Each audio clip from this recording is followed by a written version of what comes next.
The frozen body lay crumpled in the snow like a discarded doll, and Xander Whitmore would have ridden right past if his horse hadn't stopped short, ears flicking forward with concern. He pulled his scarf down from his face, his breath creating clouds in the bitter January air as he dismounted, his boots crunching through the ice-crusted snow. The blizzard had finally stopped after 3 days of relentless fury, leaving the California mountains draped in white silence. Columbia was still 5 miles south, but up here in the high country, winter held dominion with an iron fist. He approached slowly, expecting to find a frozen corpse, but then he saw the slight rise and fall of her chest beneath the thin, inadequate dress she wore. She was alive, somehow, though he could not fathom how. Xander dropped to his knees beside her, his gloved hands carefully brushing snow from her face. She was young, maybe 20 or so, with dark hair matted against pale skin that had taken on a bluish tinge. Her lips were nearly purple, her eyelashes frosted white. No coat, no proper shoes, nothing but that flimsy dress that would not have kept anyone warm even on a mild autumn day. Someone had left her here to die. The thought sent a surge of anger through him that warmed him more than his heavy coat ever could. He did not waste time trying to wake her. Time was the enemy now, and every second counted. Xander shrugged out of his own coat and wrapped it around her slight frame, then lifted her into his arms. She weighed almost nothing, as if the cold had somehow hollowed her out. His horse, a steady bay gelding named Copper, stood waiting patiently as Xander carefully positioned her in the saddle before swinging up behind her. He cradled her against his chest, trying to share what warmth he had, and urged Copper into a careful trot down the mountain trail. The ride to his ranch took nearly an hour, and Xander spent every minute of it watching her face, checking that she still breathed. He talked to her even though she could not hear him, telling her she was going to be all right, that she just had to hold on a little longer. The sun was climbing higher now, though it did little to warm the frozen landscape. His ranch appeared in the valley below, smoke rising from the chimney of the cabin he had built with his own hands 3 years ago. It was a modest place, but it was warm and sturdy, and right now that was all that mattered. He carried her inside and kicked the door shut behind him, grateful for the heat that enveloped them immediately. The fire in the hearth was burning low, but it was enough. Xander laid her on his bed, the only bed in the one-room cabin, and began working quickly. He had seen frostbite before, had treated men who had been caught out in winter storms. Her fingers and toes were the priority. He removed her thin, soaked shoes and found her feet were like ice. Her hands were no better. He grabbed blankets from the chest at the foot of his bed and wrapped her carefully, then stoked the fire until it roared, filling the cabin with blessed warmth. Water. He needed lukewarm water, not hot, to warm her extremities slowly. Xander filled his wash basin from the kettle he kept warm on the hearth, testing the temperature carefully before carrying it to the bedside. He unwrapped her hands first and submerged them gently in the water. She stirred for the first time, a small whimper escaping her lips. That was good. That meant she could still feel. He worked methodically, warming her hands and feet, watching for signs that the blood was returning to her fingers and toes. The color did come back slowly, though some of her toes remained worryingly white. An hour passed, then 2. Xander changed the water 3 times, gradually making it warmer. He wrapped her in every blanket he owned, building a cocoon of warmth around her. Her breathing grew stronger, more regular. The blue tinge faded from her lips. Finally, as the afternoon light began to slant through his small window, her eyelids fluttered. Xander was at her side immediately. "Easy now," he said softly. "You are safe, just take it slow." Her eyes opened, and he found himself looking into eyes the color of rich earth after rain, brown with flecks of gold. Confusion clouded them at first, then fear. She tried to sit up, but her body would not cooperate. "Where am I?" Her voice was barely a whisper, rough and cracking. "My cabin about 5 miles north of Columbia. I found you in the snow up on the mountain pass. Do you remember how you got there?" Her eyes filled with tears that spilled down her temples into her hair. "They left me. They just left me there." Anger surged through Xander again, hot and fierce. "Who left you?" "My uncle and his wife." The words came slowly, as if each one cost her tremendous effort. "They were taking me to San Francisco, said they would find me work there. But when the blizzard came, they said I was slowing them down. They made me get out of the wagon. I tried to follow, but the snow was so deep and I could not see. I just kept walking until I could not walk anymore." Xander had to work to keep his voice calm. "What is your name?" "Nora, Nora Russell." "I am Xander Whitmore. You are safe now, Nora, I promise you that." He reached for a cup of water he had prepared and helped her take small sips. "Can you tell me where you are from originally?" "Missouri. My parents died 6 months ago from fever. My uncle was the only family I had left. He said California would be a fresh start." Her laugh was bitter and broken. "I suppose he decided fresh meant without me. Well, his loss is my gain, though I wish the circumstances were different." Xander offered her a gentle smile. "You need to rest now. Your body has been through an ordeal. When did you last eat?" Nora thought about it. 2 days ago, maybe 3. "They stopped sharing their food with me once we crossed into California." That explained why she was so light. Xander stood and moved to his small kitchen area. "I will make you some broth. Something light to start. Your stomach will not handle much else right now." He prepared a simple beef broth with some vegetables, keeping it mild and easy to digest. While it simmered, he found one of his own shirts, the smallest one he had, and a pair of long underwear. They would be far too big for her, but they were clean and warm and infinitely better than the ruined dress she wore. "Nora, I am going to step outside for a bit. There are clean clothes here on the chair. Do you think you can change, or do you need help?" Color flooded her pale cheeks. "I can manage, I think. Call out if you need me. I will be right outside the door." Xander stepped out into the cold, giving her privacy. He stood on his small porch, staring out at the snowy landscape, trying to process what had happened. He had left Columbia just before dawn to check on a lined shack he maintained in the high country, a place where he could shelter his cattle during the worst of winter. The storm had damaged the roof, and he had spent the morning making repairs. If he had taken a different route back, if he had left even 30 minutes earlier or later, he never would have found Nora. She would have died up there in the snow, alone and abandoned. The thought made his chest tight. Xander was 32 years old, and he had lived alone since coming to California from Texas after the war ended 10 years ago.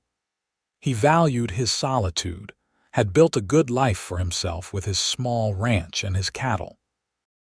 He had friends in Colombia, sold his beef to the miners and the hotels, made a decent living.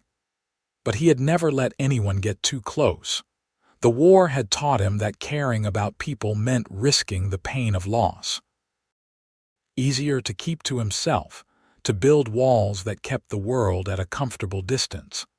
But something about finding Nora in the snow had cracked those walls. Maybe it was the sheer injustice of it, the cruelty of abandoning someone to die. Maybe it was the way she had looked up at him with those brown eyes, frightened but fighting to stay alive. Whatever it was, Xander knew his life had just become more complicated. "I am decent," Nora called from inside. Xander went back in to find her sitting up in bed, swallowed by his clothes. The shirt hung off her shoulders, and the long underwear bagged around her legs, but she looked warmer and more comfortable. Her long dark hair hung in tangles around her face, and there were dark circles under her eyes, but she was alive and alert. That was what mattered. He brought her the broth and sat in the chair beside the bed while she ate slowly. She managed about half the bowl before exhaustion claimed her again, and Xander took the bowl gently from her hands as her eyes drooped closed. He watched her sleep for a while, making sure her breathing stayed steady, then turned his attention to the practical matters at hand. Nora would need proper clothes, not his oversized cast-offs. She would need shoes that fit and protected her feet. She would need time to recover, and that meant she would be staying here for at least a few days, maybe longer depending on how severe her frostbite was. The thought of having someone else in his space should have made him uncomfortable, but instead, he found himself already planning how to make her more comfortable.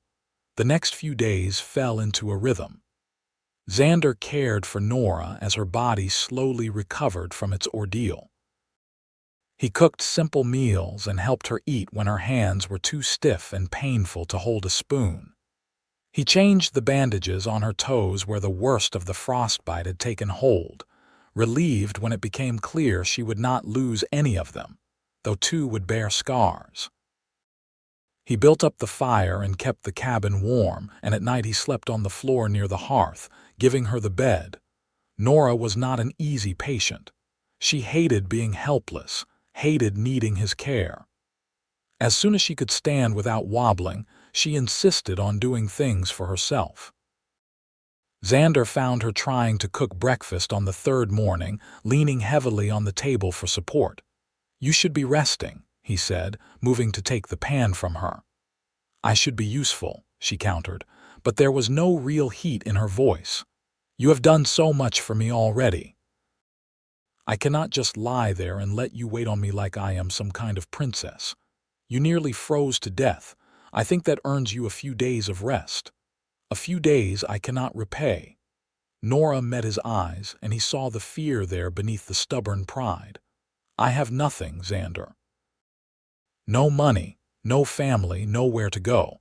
I cannot even offer to pay you back for your kindness." Xander set the pan aside and guided her back to the chair at his small table. "I did not save you expecting payment, Nora. I saved you because it was the right thing to do, the only thing to do. And you are welcome to stay here as long as you need. But I cannot just stay here forever, taking advantage of your generosity." "Why not?" The question seemed to startle her. "Because that is not how things work, because people will talk, because I need to find my own way. Columbia is a gold rush town. Trust me, nobody cares who is staying in a rancher's cabin 5 miles out of town. As for finding your own way, there will be time for that once you are healed. Right now, just focus on getting better." Nora studied him with those intelligent brown eyes, and Xander found himself wanting to know what she was thinking. "Why are you doing this? You do not even know me." It was a fair question. Xander sat down across from her, choosing his words carefully. "When I was 22, I fought in a war that killed more men than any war this country had ever seen.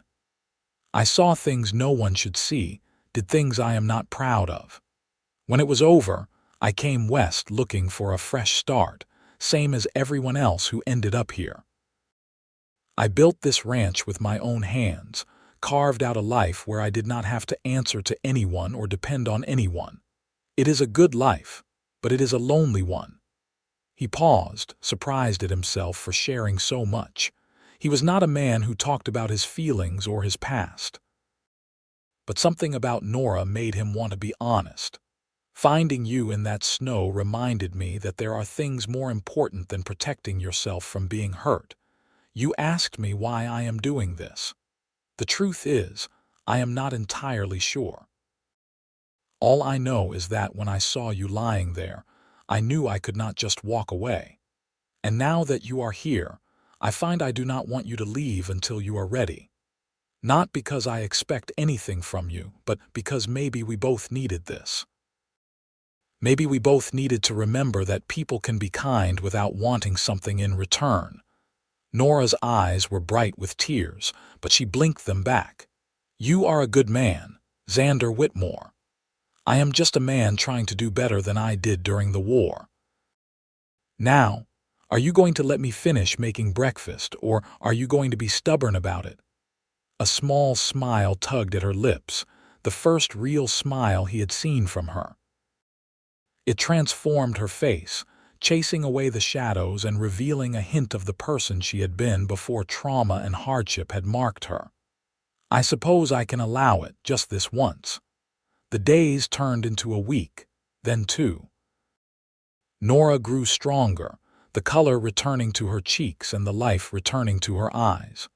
She insisted on helping around the cabin despite Xander's protests, and he found himself grateful for her presence. She was easy to be around, quick-witted and sharp-tongued in a way that made him laugh.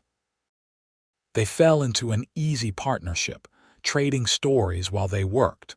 Nora told him about growing up in Missouri, about parents who had loved her fiercely and taught her to read and write, skills not every woman possessed.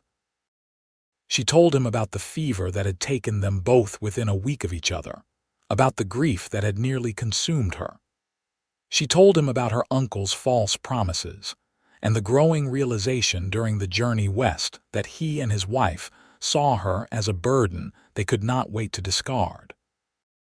Xander told her about Texas, about a family ranch that had been burned by Union soldiers, about brothers who had not come home from the war. He told her about the long journey west, about the backbreaking work of building a ranch from nothing. He told her about the satisfaction of watching his small herd grow, of knowing every fence post and every building was the product of his own labor. They did not talk about the future, or what would happen when Nora was fully recovered. It was as if both of them had silently agreed to live in the present, to enjoy these quiet days without questioning them too closely. Then came the morning when Xander woke to find Nora already up, fully dressed in the makeshift clothes they had improvised for her, standing at the window watching the sun rise over the snowy valley. He sat up from his bedroll near the fire, studying her profile in the golden light. "You are up early," he said. "I could not sleep." She did not turn from the window. "Xander, I need to make a decision about what comes next. I cannot hide here forever as much as I might want to." Something in his chest constricted. He had known this moment would come, but he was not ready for it. "What are you thinking?" "I need to find work. I need to start building a life of my own.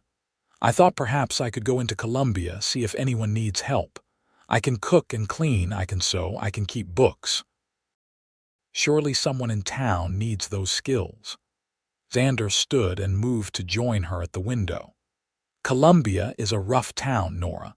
It is better than some of the mining camps, but it is still full of men who have been living hard and are not always respectful of women. I worry about you going there alone. I cannot let fear rule my life. If I do that, then my uncle wins. Then the people who abandoned me to die get to decide my future." She was right, and Xander knew it, but that did not make it easier to accept. "At least let me take you into town, introduce you to some people I trust. Martha Chen runs a boarding house. She is good people, fair and honest. She might need help, or at least she would know who is hiring." Nora turned to face him, and the morning light caught in her dark hair like captured gold. "You would do that, of course. Did you think I was just going to let you wander into town alone? I do not want to be a burden." "Nora." He said her name firmly, waiting until she met his eyes. "You are not a burden. You have never been a burden. You are a woman who survived something terrible and came out the other side stronger. Anyone would be lucky to have you working for them. I just want to make sure you land somewhere safe." Something shifted in her expression, a softness that had not been there before. "Thank you, Xander, for everything. I do not think I have said that enough. You do not need to thank me." "Yes, I do. You gave me everything when I had nothing. You gave me warmth and food and shelter. You gave me kindness when I had forgotten what that felt like. You gave me back my life. That deserves more thanks than I could ever express." They stood there in the morning light, the space between them charged with something neither of them had acknowledged yet. Xander felt it, though, this pull toward her that had been growing stronger every day. It was more than attraction, though she was beautiful. It was more than companionship, though he had come to value her presence in his cabin and his life. It was something deeper, something that scared him precisely because it felt so right. "When do you want to go to town?" he asked, his voice rougher than he intended. "Whenever you think best. Today, if the weather holds." Xander looked out at the clear sky, at the sun climbing higher over the valley. "Today is as good as any. But first, let me see if I can find you something better to wear than my old clothes." He rummaged through the chest where he kept items he had collected over the years, and pulled out a heavy wool coat that had belonged to his younger brother. It would be too big for Nora, but it was warm and sturdy. He also found a pair of boots that might work if she stuffed the toes with cloth.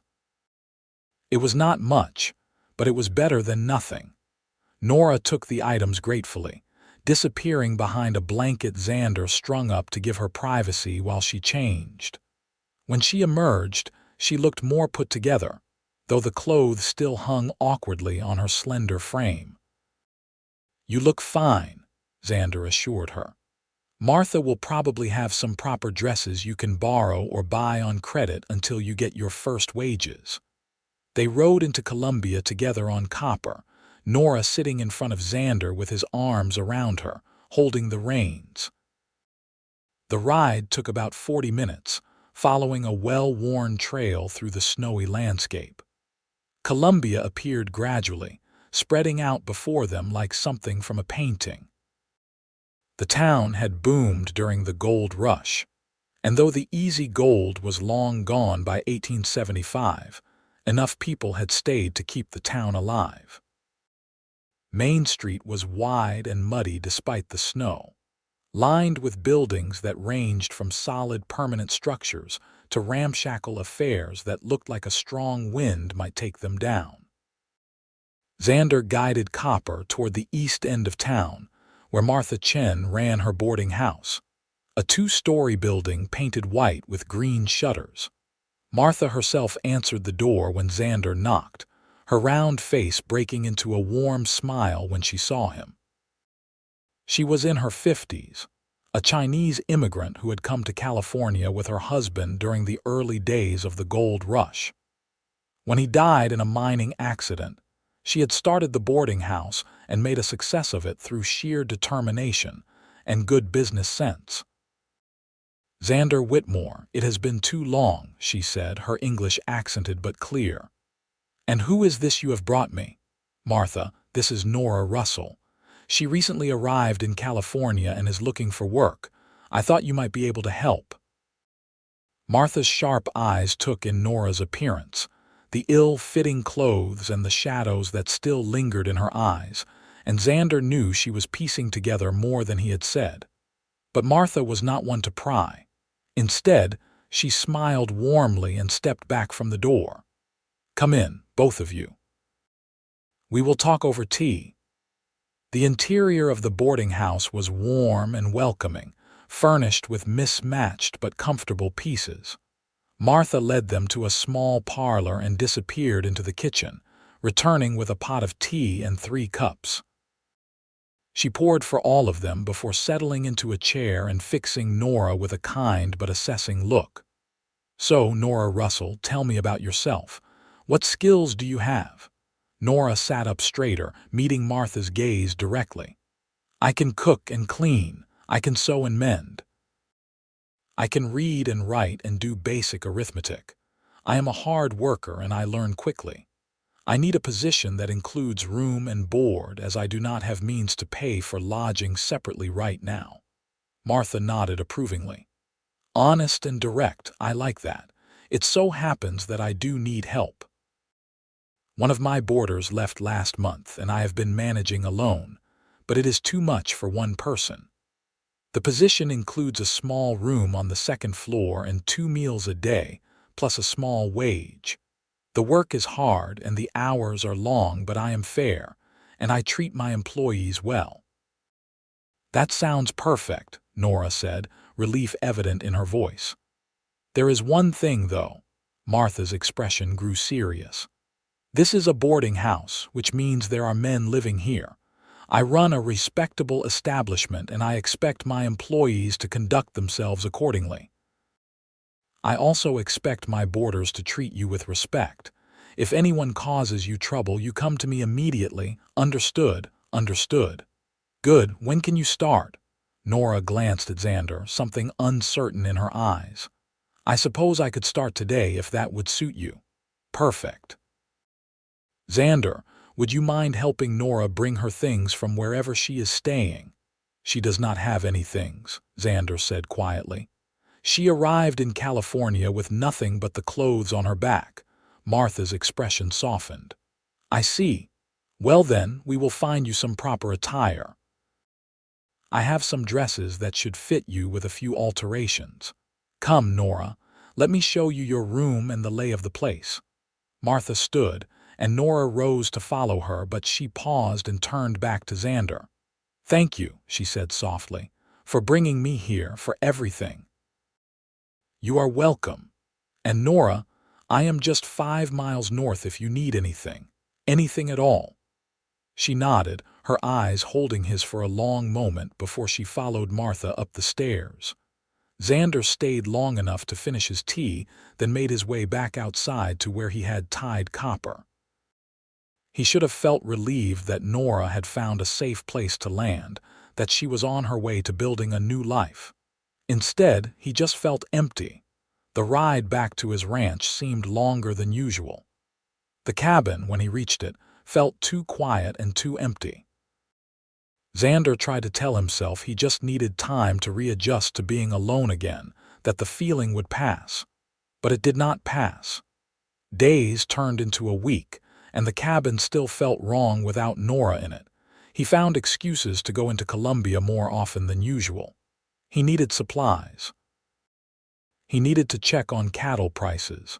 He needed to visit the blacksmith. Every time he managed to stop by Martha's boarding house, and every time seeing Nora made his chest feel less tight. She was thriving in her new position. Martha clearly liked her, and Nora had made friends with some of the other women in town. She looked healthier, happier, more settled. But Xander also saw the way she lit up when he visited, the way her smile grew wider and more genuine.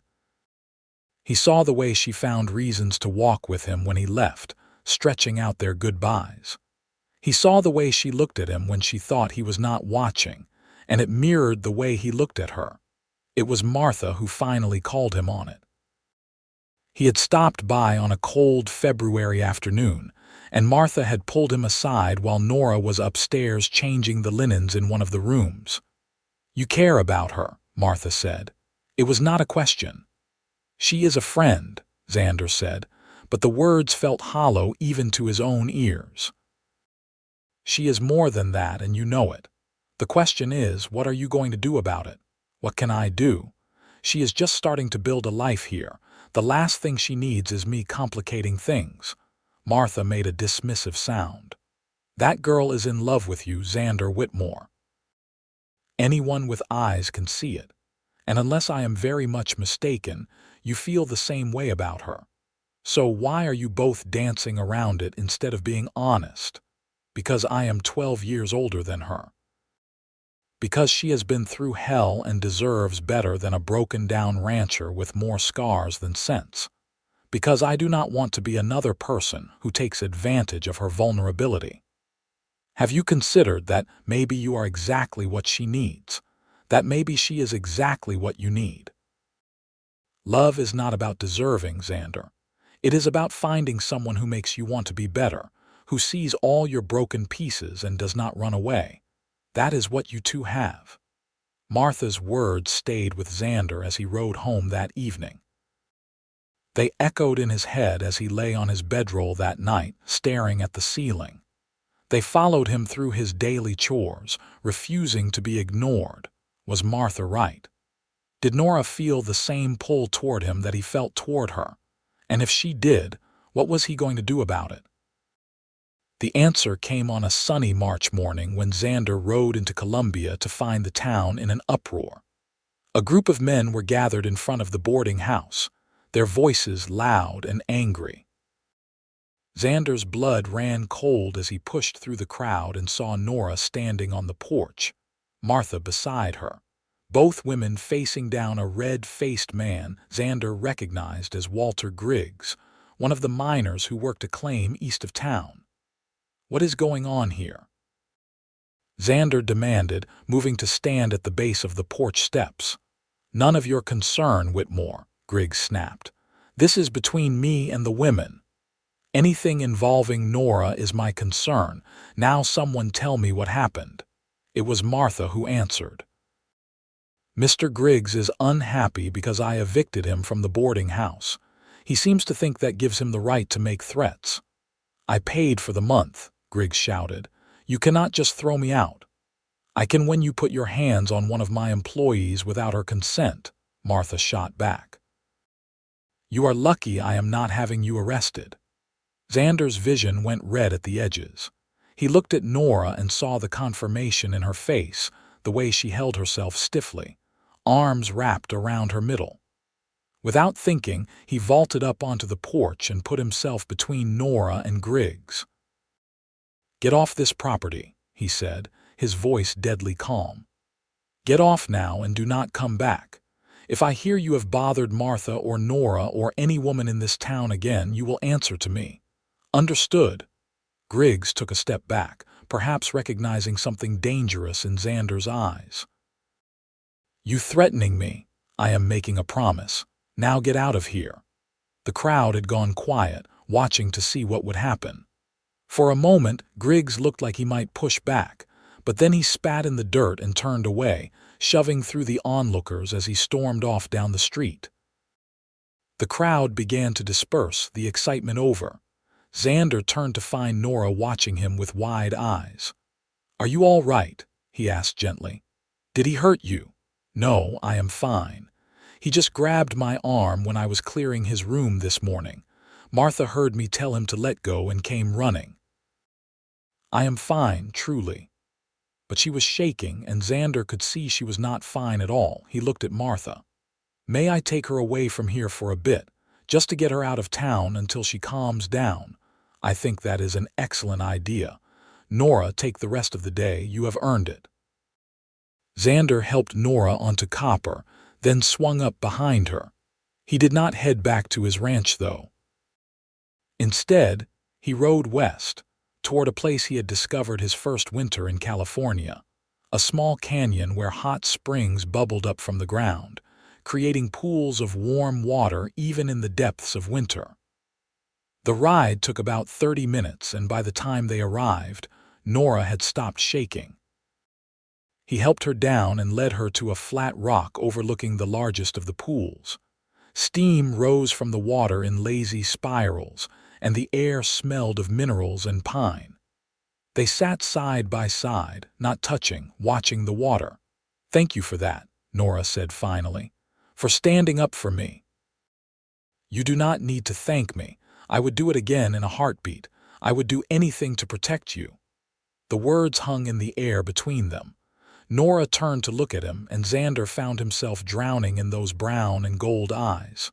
"Why?" she asked softly. "Why what?" "Why would you do anything to protect me? Why do you care so much?" This was it.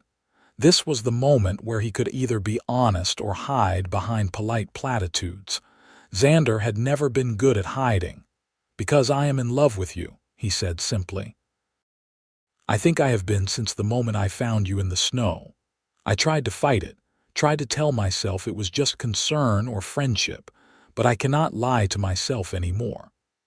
You are the first thing I think about when I wake up and the last thing on my mind before I sleep. When I am at the ranch, all I want is to ride into town just to see you smile. You have become the center of my world, Nora, and I do not know what to do about it." Nora's eyes were bright with tears, but she was smiling.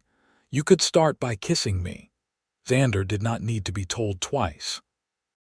He cupped her face in his hands and kissed her gently, carefully, as if she were something precious that might break. But Nora was not fragile. She kissed him back with a fierceness that took his breath away, her hands fisting in his shirt as if she were afraid he might disappear. When they finally broke apart, both of them were breathing hard. Xander rested his forehead against hers, his eyes closed. "I love you too," Nora whispered. "I have been afraid to say it, afraid it was too soon or too much, but I love you, Xander Whitmore. You saved me, not just from the snow, but from forgetting that there is goodness in this world. You gave me everything when I had nothing. How could I not love you?" "What do we do now?" Xander asked. "I suppose we figure it out together." Nora pulled back enough to look him in the eyes. "I do not need grand gestures or promises you cannot keep. I just need you to be honest with me, to let me be part of your life. Can you do that?" "I can do more than that." Xander took her hands in his. "Come back to the ranch with me, not as a guest or someone I am helping, but as my partner. Help me run the place. Build a life with me. I know it is fast, and I know we have only known each other a few months, but I have never been more certain of anything. What about Martha? I cannot just abandon my job. We will talk to Martha together, explain the situation. She will understand. And if she does not, then we will figure something else out. But please, Nora, say you will come home with me."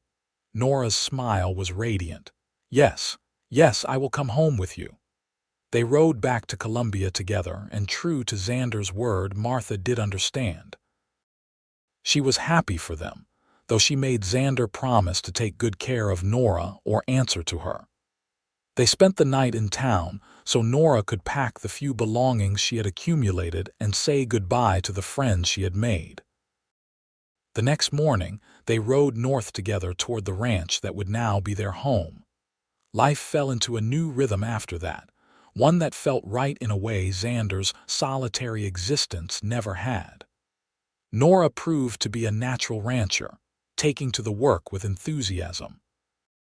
She learned to ride, to help with the cattle, to mend fences and manage the small vegetable garden she started near the cabin. They worked side by side during the days and fell into each other's arms at night, and Xander had never known such contentment. In May, when the snow had melted and the valley was green with spring growth, Xander rode into Columbia alone and returned with a simple gold band. He proposed to Nora that evening as the sun set over the mountains, and she said yes before he even finished the question. They were married a week later in Columbia's small church, with Martha and a handful of friends as witnesses. It was a simple ceremony, but it was theirs, and that was all that mattered. Nora wore a blue dress Martha had helped her sew, and Xander wore his best suit, and when the preacher pronounced them husband and wife, Xander kissed her like she was the air he needed to breathe. The months that followed were the happiest of Xander's life. He and Nora built something real together, not just a ranch but a home, a partnership based on mutual respect and love. They talked about their pasts without shame, about their hopes for the future. Nora told him she wanted children someday, and Xander found he wanted that too, though it terrified him in equal measure. Summer gave way to fall and fall to winter again. A year passed since the day Xander had found Nora in the snow, and they marked it quietly, both aware of how different their lives might have been. On the anniversary, Nora woke Xander before dawn and led him outside to watch the sunrise. "What is this about?" he asked, wrapping his arms around her from behind as they stood on the porch. "I wanted to watch the sun rise with you, to remember that even the darkest night ends, and that every ending is also a beginning. A year ago, I thought my life was over. I thought I would die alone in the cold. But you found me, Xander. You gave me everything, and I want you to know that I do not take a single day of this life we have built for granted. Xander turned her in his arms so he could see her face. "You gave me just as much, Nora. More, maybe. You taught me that it is okay to let someone in, that love is worth the risk of pain. You made this cabin into a home. You made me into a better man than I was." "We made each other better," Nora said. "That is what love does." They stood there together, watching the sun climb over the mountains, painting the sky in shades of gold and pink. It was a new day, a new beginning, and they would face it together. In the spring of 1877, Nora told Xander she was pregnant. He was terrified and thrilled in equal measure, hovering over her until she laughingly told him to give her space to breathe. The pregnancy was not easy, and there were days when Nora was sick and exhausted, but she faced it with the same strength she brought to everything else. Their son was born in December, a healthy baby boy with Xander's dark hair and Nora's brown eyes. They named him Thomas, after Xander's brother who had died in the war. Holding his son for the first time, Xander felt something in him heal, some wound he had carried for so long he had forgotten it was there. Nora was a natural mother, patient and loving but not coddling. She sang to Thomas while she worked, carrying him in a sling against her chest. Xander watched her with their son and fell in love with her all over again, deeper and more fiercely than before. The ranch prospered. Xander expanded his herd and hired a hand to help with the heavy work, a quiet young man named Peter who was respectful and hardworking. With the extra help, Xander had more time to spend with his family, and he treasured every moment. When Thomas was 2, Nora told Xander she was pregnant again. This time she carried better, and in the summer of 1880 she gave birth to a daughter they named Clara. She had Nora's features and Xander's fierce spirit, and from the moment she could crawl, she was into everything. Life was busy and chaotic and full, and Xander loved every minute of it. He taught Thomas to ride when the boy was 4, patient with his son's fears and celebrating his triumphs. He rocked Clara to sleep when she was teething and could not settle. He and Nora fell into bed exhausted most nights, but they still found time for each other, for the quiet conversations and gentle touches that kept their connection strong. The years passed in a blur of seasons and milestones. Thomas grew into a thoughtful, serious boy who loved the ranch and everything about it. Clara was wild and fearless, more interested in riding and roping than in the domestic skills Nora tried to teach her. Xander loved them both fiercely, these children who represented everything good he and Nora had built together. In 1885, Nora gave birth to their 3rd child, another boy they named James. He was an easy baby, content to watch the world around him with curious eyes. With 3 children, the cabin was bursting at the seams, and Xander spent the following summer expanding it, adding 2 bedrooms and a larger kitchen. Nora planted flowers around the new porch, and the house began to feel like a real homestead, something that would last for generations. The ranch continued to grow. Xander's cattle were known throughout the region for their quality, and he sold beef as far as Sacramento. Money was no longer tight. They were not rich, but they were comfortable, able to provide well for their children and put some aside for the future. Life was not without its challenges. There were hard winters and dry summers. There were illnesses and accidents and the normal struggles of raising children. But through it all, Xander and Nora faced everything together, their partnership stronger with each passing year. Martha remained a constant presence in their lives. She came out to the ranch several times a year, bringing gifts for the children and always welcome. She told Xander once that watching him and Nora together had restored her faith in love, and Xander hugged her, grateful for her wisdom all those years ago when she had pushed him to be honest about his feelings. As the children grew older, they began to take on more responsibility around the ranch. Thomas was a natural cattleman, patient and observant. Clara surprised everyone by developing a talent for breaking horses, handling even the most spirited animals with calm confidence. James, when he was old enough, proved to have a head for numbers and began helping Nora manage the ranch's finances. In 1890, 15 years after Xander had found Nora in the snow, they stood together on the porch of their expanded home, watching their children play in the yard. Thomas was 17 now, tall and strong. Clara was 15, beautiful and fierce. James was 8, quick and clever. The ranch spread out around them, prosperous and well-maintained, a testament to years of hard work and love. "You ever think about that day?"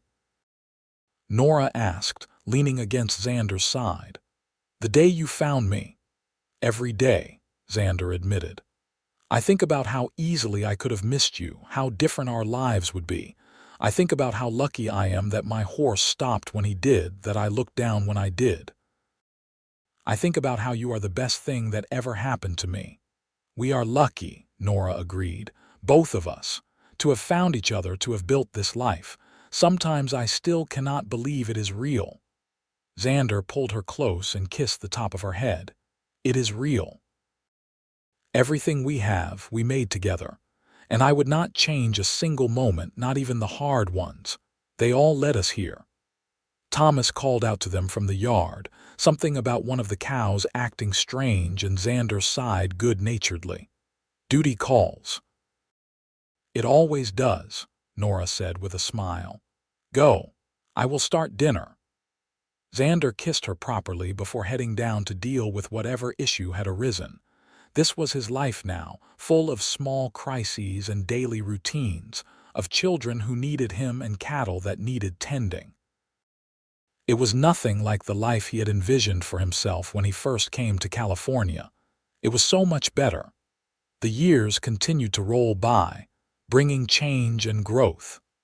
Thomas met a girl in Colombia, the daughter of a shopkeeper, and after a proper courtship, they married in 1893. He built a house on the far end of the ranch property, and he and his wife started their own family.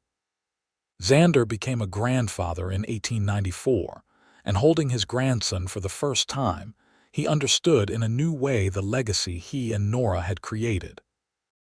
Clara, true to her independent nature, did not marry young. She was more interested in the ranch and the horses than in settling down. Xander worried about her sometimes, but Nora reminded him that Clara would find her own path in her own time. When she was 23, she did meet someone, a horse trader who admired her skill and was not intimidated by her strong personality. They married in a simple ceremony, and Clara continued to work with the horses, now with a partner who shared her passion. James, the youngest, surprised them all by showing an interest in law. He studied with a lawyer in Colombia and eventually opened his own practice there, though he still came out to the ranch every Sunday for dinner. He married a teacher, a quiet woman who balanced his energy perfectly, and they settled in a small house in town. Through it all, Xander and Nora remained the center of the family, the foundation on which everything else was built. They had their disagreements, of course, their moments of frustration and fatigue.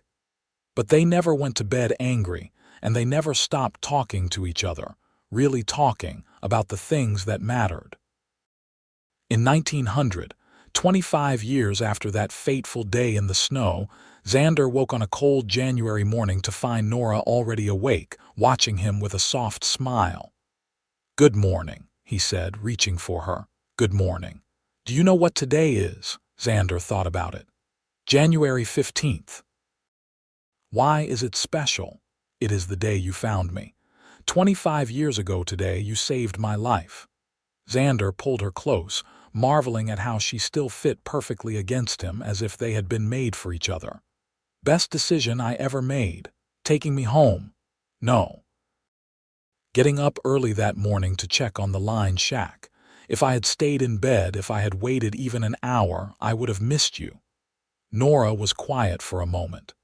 "Do you think things happen for a reason? That we were meant to find each other? I think we were given a chance and we took it. I think every day since then we have chosen each other, and that is what made it work. Not fate or destiny, but choice. The choice to love each other, to work together, to build something lasting." "I like that," Nora said. "The idea that we made this, that it is ours because we chose it." They lay there together as the sun rose, comfortable in the silence, comfortable with each other. 25 years of marriage, of partnership, of love, and Xander still felt the same pull toward her that he had that first day. His hair was gray now, and Nora's dark hair had silver threads running through it. They both moved a little slower, their bodies marked by decades of hard work. But when he looked at her, he still saw the strong, brave woman who had captured his heart. Later that day, the whole family gathered at the ranch for a celebration. Thomas and his wife came with their 3 children. Clara and her husband brought their 2 boys. James and his wife arrived from town with their infant daughter. Martha Chen, now in her 80s but still sharp as ever, made the trip from Colombia with help from James. They filled the house with noise and laughter. 3 generations of family that existed because Xander had stopped to help a dying woman in the snow. Dinner was chaotic and wonderful, with children running around and adults trying to carry on conversations over the din. After the meal, when the dishes had been cleared and the children were playing in the other room, Martha stood and raised her glass. "I want to propose a toast," she said, her voice still strong despite her age. "To Xander and Nora, who proved that sometimes the best love stories start with an ending. Who showed us all that kindness and compassion can change lives, that opening your heart is worth the risk. 25 years ago, Xander, you gave Nora everything. But what you really gave her was a chance to live, to love, to become the woman she was meant to be. And Nora, you gave Xander something just as precious. You gave him back his heart, his ability to trust and love and be part of something larger than himself. Together, you built this family, this legacy. So here is to you both. May you have many more years together, and may your love continue to be an example to all of us." Everyone raised their glasses, echoing the toast. Xander met Nora's eyes across the table and saw his own emotions reflected there. Pride in what they had built, gratitude for the life they shared, love that had only deepened with time. After the guests had left and the children had been tucked into bed at Thomas's house where they were spending the night, Xander and Nora sat together on the porch, wrapped in blankets against the cold. The stars were brilliant overhead, the kind of clear winter sky that only came after a cold snap. "Do you have any regrets?" Nora asked. "About what? About any of it? About finding me, about marrying me, about the life we built?" Xander turned to look at her, this woman who had changed everything. "Not a single one, you. No. Even the hard parts, the painful parts, I would not change them. They made us who we are." "You were so young when I found you," Xander said. "Just 20 years old. I used to worry that you would regret settling down so young, that you would wonder what else was out there." "I was young," Nora agreed. "But I was never naive. I knew exactly what I wanted, and it was this. It was you. A life built on honesty and hard work and love. I got to watch my children grow up in a home filled with warmth and security, things I never had after my parents died. I got to work beside a man who respected me as an equal, who valued my opinions and my contributions. I got to love and be loved in return. What more could anyone want? I love you, Nora Whitmore. I have loved you for 25 years, and I will love you for however many years we have left. And I love you, Xander. You gave me everything when I had nothing. You gave me life and love and family. You gave me a home and a purpose. You gave me happiness I did not think was possible. That is not something I will ever forget or take for granted." They sat together under the stars, two people who had found each other against impossible odds and built something beautiful from the ashes of their old lives. The house behind them was quiet, filled with the memories of 25 years of love and laughter. The ranch spread out around them, thriving and prosperous. Their children and grandchildren were safe and happy, building their own lives and families. In the distance, a coyote howled, its cry echoing across the valley. Copper, now old and retired, nickered softly from the barn. The wind whispered through the pines, carrying the scent of snow that would fall before morning. Xander tightened his arm around Nora, and she leaned into him, her head resting on his shoulder. This moment, this peace, this love, it was everything. It was more than he had ever dared to hope for when he was a young man riding away from the ashes of his past. It was more than Nora had dreamed of when she was lying in the snow, abandoned and alone. "Thank you," Nora whispered. "For what? For stopping. For looking. For caring enough to save a stranger. For giving me a reason to live." "Thank you for living," Xander replied. "For fighting to survive. For choosing to stay. For building this life with me." They sat there until the cold drove them inside. And then they climbed into the bed they had shared for 25 years, still finding comfort in each other's presence. As Xander drifted off to sleep, Nora's hand in his, he thought about the strange paths life could take, the unexpected turns that led to exactly where you needed to be. He had ridden into the mountains that day looking for nothing more than to repair a damaged roof. He had come home with his whole life changed, with a woman who would become his partner, his love, his everything. He had given her warmth and shelter when she had nothing. She had given him purpose and family, and a reason to believe in goodness again. The years continued to pass with the gentle rhythm of a life well lived. Xander and Nora grew older together, their steps slower but their hearts no less full. The ranch passed to Thomas, who ran it with the same dedication his father had shown.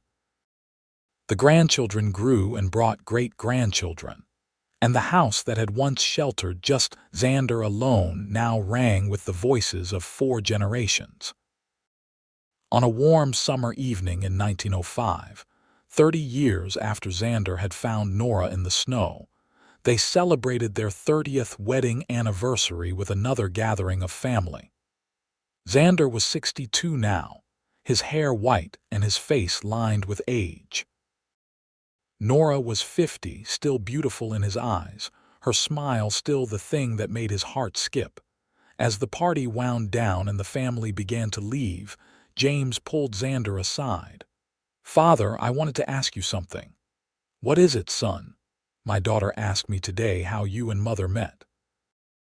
I realized I do not actually know the whole story. I know Mother came to California and ended up at Martha's boarding house, and that you met there somehow. But that is all. Xander looked across the yard to where Nora was hugging Clara's youngest son goodbye. The story of how we met is also the story of how we both found our way home. It is a long tale. Are you sure you want to hear it? I do. I think we all do. So as the sun set over the California mountains, painting the sky in shades of orange and purple, Xander gathered his children and grandchildren around him. Nora came to sit beside him, taking his hand as she always did. And together, they told the story of a snowy January day 30 years ago, when a cowboy found a woman abandoned in the cold and chose to give her everything. They told the story of survival and hope, of kindness and love. They told it so their family would know where they came from, would understand the foundation on which their lives were built. They told it so the next generation would remember that sometimes the darkest moments can lead to the brightest futures, that compassion can change lives, that love is worth fighting for. When the story was finished, There was not a dry eye among them. The grandchildren looked at their grandparents with new understanding, seeing not just the old couple who gave them candy and told them stories, but two people who had overcome tremendous hardship to build something lasting and true. That night, after everyone had gone home and the house was quiet again, Xander and Nora prepared for bed with the comfortable ease of 3 decades together. As they lay down, Nora turned to face him in the darkness. "Do you remember what you said to me that first night at the ranch when I finally woke up?" she asked. "I told you that you were safe, that I promised you were safe. You kept that promise. Every single day for 30 years, you have made me feel safe and loved and valued. That is no small thing, Xander. You made me promises too, even if you did not say them out loud. You promised to stand beside me, to be my partner, to build a life together. You kept those promises too." Nora reached out in the darkness and found his hand, lacing her fingers through his. "We did well, did we not? With this life we built, we did better than well. We did something extraordinary. We took 2 broken lives and made them whole. We created a family and a legacy. We loved each other well and truly. I would say that is about as good as it gets. I love you, Xander Whitmore. For 30 years I have loved you, and I will love you until my last breath and beyond. And I love you, Nora Whitmore. You were everything when I found you in the snow, and you are everything now. You always will be." They fell asleep hand in hand, as they had done thousands of nights before. Outside, the stars wheeled overhead in their ancient dance. The wind whispered through the valley, carrying the sounds of cattle lowing and night birds calling. The ranch slept, peaceful and secure, built on a foundation of love that had lasted 3 decades and would last as long as memory endured. In the years that followed, Xander and Nora remained the heart of their family, the center around which everyone else orbited. They watched their grandchildren grow and marry and have children of their own. They saw the ranch continue to prosper under Thomas's management. They took comfort in quiet evenings together, in the familiar routines of a long marriage, in the knowledge that they had lived well and loved well. Xander passed away in his sleep in the winter of 1912, at the age of 69. He died peacefully, Nora beside him as she had been for 37 years. His last words to her were the same as his first real words after he had brought her down from the mountain. "You are safe. I promise you are safe." Nora lived another 8 years, surrounded by family, secure in the knowledge that the love she and Xander had shared would endure through generations. She told their story often, wanting to make sure it was never forgotten. She spoke of the cowboy who had given her everything when she had nothing, who had seen her at her most vulnerable and chosen to help rather than pass by. When Nora passed in 1920 at the age of 65, she was buried beside Xander on the ranch they had built together, under a stone that read simply, "Here lies Xander and Nora Whitmore. They gave each other everything." Their story became part of the family legend, passed down through generations. Great-great-grandchildren who never met them knew the tale of the woman abandoned in the snow and the cowboy who saved her. They knew about the love that had grown from that desperate moment, about the family that had been built on a foundation of compassion and kindness. The ranch continued to thrive, managed by Thomas's descendants, but it was more than just a working cattle operation. It was a reminder that one moment of choice, one decision to stop and help someone in need, can change everything. It was proof that love can grow in the harshest conditions, that 2 broken people can heal each other, that giving someone everything when they have nothing is never a waste. And so the legacy of Xander and Nora Whitmore lived on, a testament to the power of love, compassion, and the simple human choice to be kind when the world is cold. Their story reminded everyone who heard it that even in the darkest moments when all seems lost, there is always the possibility of salvation, of love, of a new beginning. All it takes is someone willing to stop, to look, to care enough to give everything to someone who has nothing. And sometimes, if you are very lucky, that person gives you everything in return.